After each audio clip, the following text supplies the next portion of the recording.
Hello नमस्कार सत श्री अकाल आदाब दोस्तों। मैं हूं आपका दोस्त मुकुल लांबा और आपका स्वागत है विज्ञान यूट्यूब चैनल पर।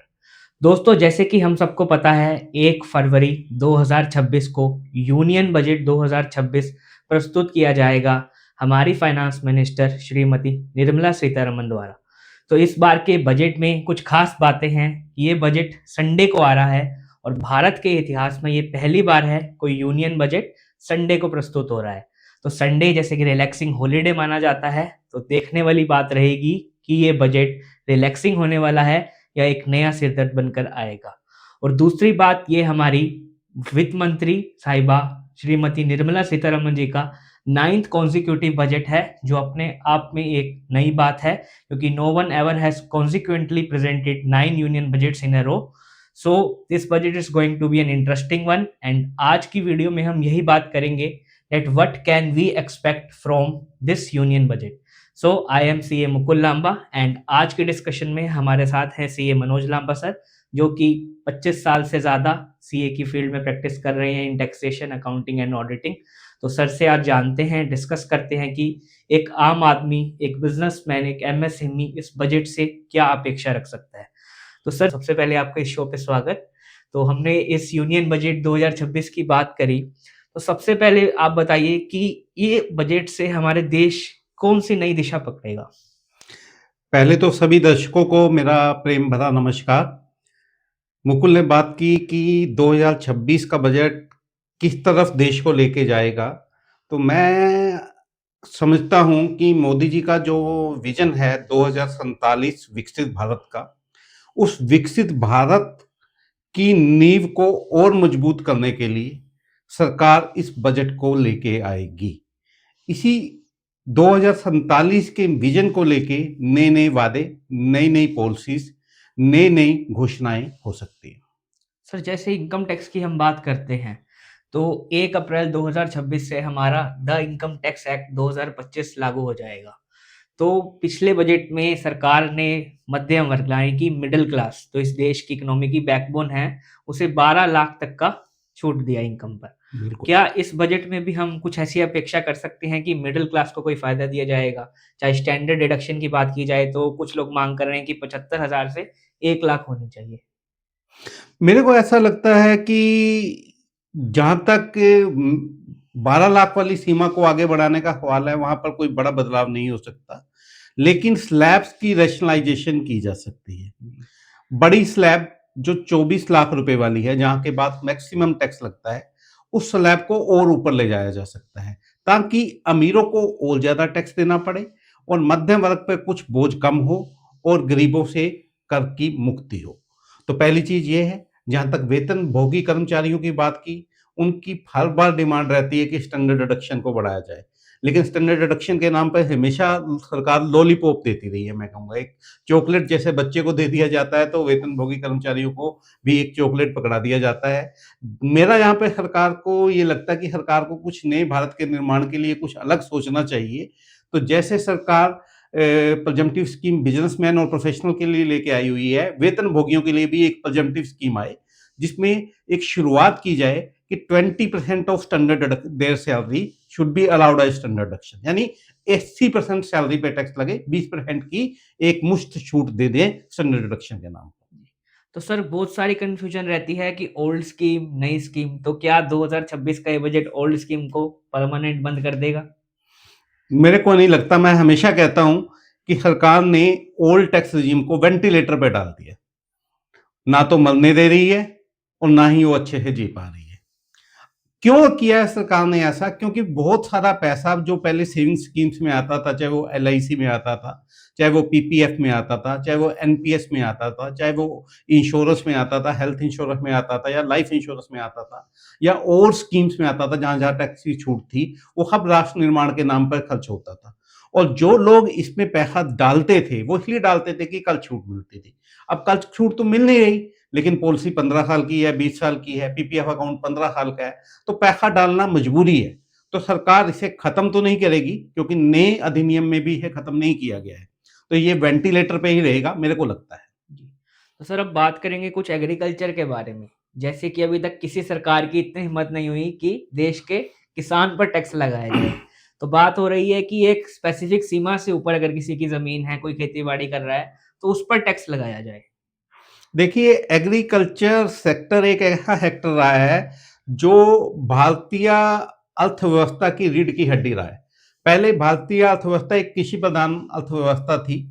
अब हम औद्योगिक अर्थव्यवस्था की ओर बढ़ रहे हैं, क्योंकि स्टार्टअप्स आ रहे हैं, एमएसएमई स्प्लिट हो रही हैं, विजन 2047 हमें डेवलप्ड इंडिया बनाने की बात कर रहा है। तो सरकार शुरुआत कर सकती है, हालांकि ये एक बहुत मुश्किल निर्णय होगा फाइनेंस मिनिस्टर के लिए, क्योंकि बहुत सारे ब्यूरोक्रेट्स, बहुत सारे इंडस्ट्रियलिस्ट जो एक लार्ज लैंड बैंक एग्रीकल्चर का होल्ड करते हैं, अगर सरकार उन पर टैक्स लगा देती है तो उनकी नाराजगी मोदी साहब को झेलनी पड़ सकती है। तो मोदी ऐसा कर पाएंगे? ऐसा कठिन निर्णयों के लिए मोदी को जाना जाता है हालांकि, लेकिन एक और कड़वा घूंट देश को पिला पाएंगे या खुद ऐसा कड़ा निर्णय ले पाएंगे, ये सरकार को अभी देखना होगा। इसके बारे में मैं अभी कुछ कमेंट करने की सिचुएशन में नहीं हूँ, हालांकि ये एक मुश्किल निर्णय है। तो मुकुल जी, अब टैक्स की बात मैंने कर ली आपसे, आपने टैक्स पे मेरी राय जानी। आप एमएसएमई, स्टार्टअप्स, एआई पे बहुत काम कर रहे हैं और यंग जनरेशन को करना भी चाहिए। नव भारत निर्माण के लिए यूथ को ही आगे आना पड़ेगा। आप पेशे से चार्टर्ड अकाउंटेंट भी हैं और स्टार्टअप्स को लेकर आपकी विशेष रुचि है। स्टार्टअप्स पे आप बहुत सारे टॉक्स करते रहते हैं, सेमिनार्स करते रहते हैं, वेबिनार्स करते रहते हैं। पहले तो आप एक अच्छा काम कर रहे हैं, इसके लिए बधाई आपको। धन्यवाद। लेकिन इस एआई को लेकर, इस स्टार्टअप्स वर्ड को लेकर सरकार क्या नए ऐलान कर सकती है बजट में? आपकी पर्सनल राय जानना चाहूंगा। सर, जैसे कि हम सब जानते हैं, हमारे माननीय प्रधानमंत्री श्री नरेंद्र मोदी जी एक दूरदर्शी नेता हैं, एक दूरदर्शी लीडर हैं। तो उन्होंने भांप लिया है कि आने वाला जो डिकेड है, वो एआई का होने वाला है, आर्टिफिशियल इंटेलिजेंस का होने वाला है। और फरवरी में हमारा देश एआई समिट भी कर रहा है, जिसमें देश-विदेश से लोग आएँगे और एआई समिट में भाग लेंगे। तो मुझे ये लगता है कि इस यूनियन बजट 2026 में सरकार एक नेशनल एआई पॉलिसी का ऐलान कर सकती है, जिसमें एआई कैसे हर एक क्षेत्र में गवर्न करेगा, कैसे रूल करेगा, किस तरीके से उसकी पॉलिसीज़ होंगी, उसे आउटलाइन किया जाएगा। और बात की जाए स्टार्टअप्स की, तो जैसे हमने देखा 2016 के बाद एडटेक स्टार्टअप्स आए, फिजिक्स वाला का भी आईपीओ आया। हमने देखा फिनटेक स्टार्टअप्स जैसे कि मोबीक्विक, पेटीएम आए। तो आने वाला जो दशक है सर, वो एआई स्टार्टअप्स का होने वाला है। तो एआई स्टार्टअप्स जो होंगे वो इस जनरेशन को रूल करेंगे और सरकार डेफिनिटली एआई इनेबल्ड स्टार्टअप्स को प्रोत्साहन देने के लिए कुछ स्कीम्स लॉन्च कर सकती है। एआई का जैसे जैसे प्रयोग बढ़ रहा है मुकुल, तो लोगों के मन में एक डर भी है कि ये हमारी जॉब्स छीन लेगा, ये हमारी पोजीशंस को खत्म कर लेगा। एआई से साइबर फ्रॉड बढ़ रहे हैं। एआई के एथिकल यूज को लेके भी सरकार इस नेशनल पॉलिसी जो आप बात कर रहे हैं कि ला सकती है, उसमें कुछ ऐलान हो सकते हैं एथिकल यूज के बारे में? जी सर, जैसे सर अभी डीपीडीपी एक्ट आया डाटा प्रोटेक्शन के लिए, तो सरकार इस तरीके के डेफिनिटली और कुछ पॉलिसीज़ या बिल इस बजट में इंट्रोड्यूस कर सकती है, जिससे एआई का एक एथिकल यूज़ हो। और जो लोग डर रहे हैं एआई यूज़ करने से, जैसे कि आजकल डीप फेक का स्कैम चल रहा है, बैंकिंग फ्रॉड्स हो रहे हैं, तो एआई जो है वो वाइसली यूज़ हो, उसकी पॉलिसीज़ भी सरकार इस बजट में कुछ ला सकती है। तो जैसे आप पेशे से चार्टर्ड अकाउंटेंट हैं, तो क्या एआई ऑडिट से लेके भी कोई ऐलान हो सकता है? सर, ऐसा मुझे स्पेसिफिकली नहीं लगता कि एआई ऑडिट से लेकर बजट में ऐलान किया जाएगा, पर डेफ़िनेटली जैसे कि एआई हर फ़ील्ड में रोल प्ले कर रही है, chartered accountant as an profession में भी एआई ऑडिट्स में रोल प्ले करेगी, बट बजट में नहीं लगता इसके रिगार्डिंग कोई ऐलान होगा। तीसरी चीज हमेशा जो लोगों की रुचि रहती है वो है हमारा कैपिटल मार्केट, फाइनेंशियल मार्केट। और आप फाइनेंस से भी जुड़े हुए हैं, कैपिटल मार्केट में भी आपकी गहरी रुचि है। मैं आपके वीडियो देखता रहता हूं कैपिटल मार्केट के ऊपर। तो कैपिटल मार्केट काफी देर से बियर मोड में है, बुल मोड में नहीं है, सुस्त पड़ी है। बिल्कुल। कहीं कहीं आके हमारे ट्रंप साहब कुछ नए ऐलान कर देते हैं, बाजार फिर सुस्त हो जाता है। तो इस बाजार को दोबारा जिंदा करने के लिए, दोबारा बुल मोड में लाने के लिए, नई रफ्तार देने के लिए क्या वित्त मंत्री साहिबा कुछ ऐलान करेंगी? सर, मुझे लगता है प्राइवेटाइज़ेशन, कुछ सरकारी कंपनियों का और प्राइवेटाइज़ेशन हो सकता है। जैसे सरकार ने पिछले बजट्स में एलआईसी का किया, एयर इंडिया सेल ऑफ किया, तो उसी तरीके से कुछ सरकारी कंपनी का प्राइवेटाइज़ेशन देखने को। मतलब आप कह रहे हैं कि नवरत्न कंपनियों में हर स्टेक बेचा जा जी, सकता है। जी, बिल्कुल नवरत्न कंपनी जो भारत सरकार की है उसमें प्राइवेटाइज़ेशन हो सकता है। और बाहर का जो है फॉरेन डायरेक्ट इन्वेस्टमेंट, बाहर से पैसा लाने के लिए इंडियन स्टॉक मार्केट में कुछ इस तरीके के टैक्स बेनिफिट्स दिए जा सकते हैं। जैसे पहले आईएफएससी सेंटर्स बनाए गए, कुछ तरीके के अबू धाबी के ऑयल बेनिफिट्स वाली स्कीम्स लाई गई, तो उसी गिफ्ट तरीके सिटीज की, बनाई गई। बिल्कुल बिल्कुल उसी तरीके के कुछ बेनिफिट्स फॉरेन डायरेक्ट इन्वेस्टमेंट को सपोर्ट करने के लिए दे सकते हैं। बाकी लॉन्ग टर्म कैपिटल गेन या शॉर्ट टर्म कैपिटल गेन की बात की जाए तो मुझे नहीं लगता कि इस बजट में उससे छेड़खानी की जाएगी। बाकी फॉरेन डायरेक्ट इन्वेस्टमेंट और हमारे देश में बाहर का पैसा आए उसको प्रोत्साहन देने के लिए डेफिनेटली कुछ स्कीम्स आ सकती हैं। अब बात करते हैं थोड़ी सी एग्रीकल्चरिस्ट की भी। ये नहीं होगी हम अब कृषि प्रधान से औद्योगिक प्रधान देश बनने वाले हैं तो कृषि वाले किसान को बेचने, जिसने हमारी, जिसे अन्नदाता कहा जाता है और सदियों से हमारी सेवा की है, तो एग्रीकल्चर पर हमेशा ही बहुत फोकस रहता है। जी तो एग्रीकल्चर को लेकर क्या बड़ा ऐलान आप समझते हैं इस बजट में मोदी जी कर सकते हैं? सर, गवर्नमेंट की एक स्कीम जो आई थी पिछले कुछ बजट्स में वो थी ODOP, one district one product.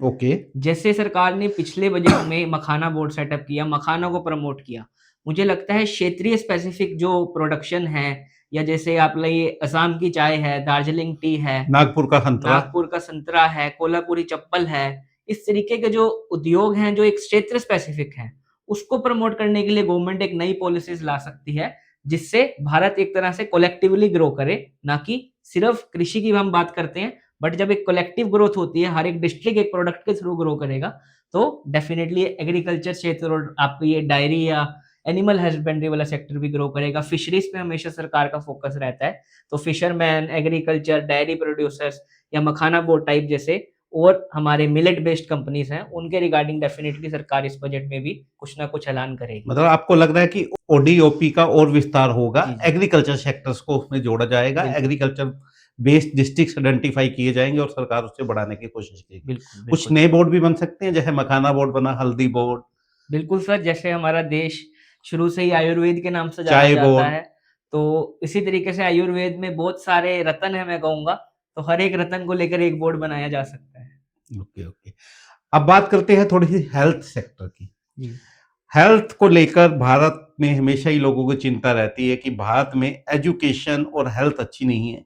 इसी वजह से हमारा यूथ एजुकेशन के बाद फॉरेन चला जाता है, विदेशों की तरफ आकर्षित रहता है। जब इलाज की बात आती है, अच्छे इलाज की बात आती है, महंगे इलाज की बात आती है, तो जिन लोगों पे पैसा है वो विदेशों की तरफ चले जाते हैं।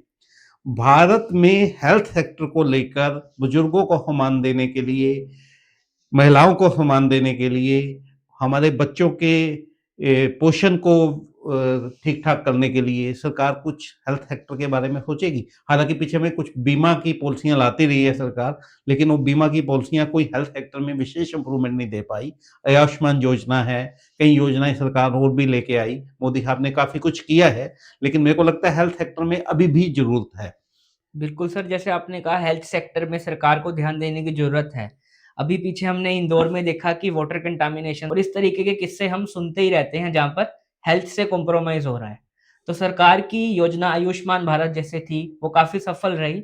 तो इस तरीके की और योजनाएँ हम इस बजट में देख सकते हैं, जिससे हेल्थ सेक्टर पर फोकस किया जाए, शिशु हेल्थ पर फोकस किया जाए, वुमेन मैटरनिटी केयर पर फोकस किया जाए, जिससे कि भारत एक स्वस्थ युवा प्रदान करे विश्व को और हमारी विकसित भारत 2047 का जो सफ़र है वो ईज़िली हम पहुँच सकें। हमने पिछले वर्ष देखा भी, मेरी राय में सिरप पीने की वजह से काफ़ी लोगों की जान चली गई, गलत बिल्कुल। सिरप पीने की वजह जी, से। जी। तो हमारी ड्रग पॉलिसी जो नेशनल ड्रग पॉलिसी है, उसको लेके भी बदलाव होने चाहिए।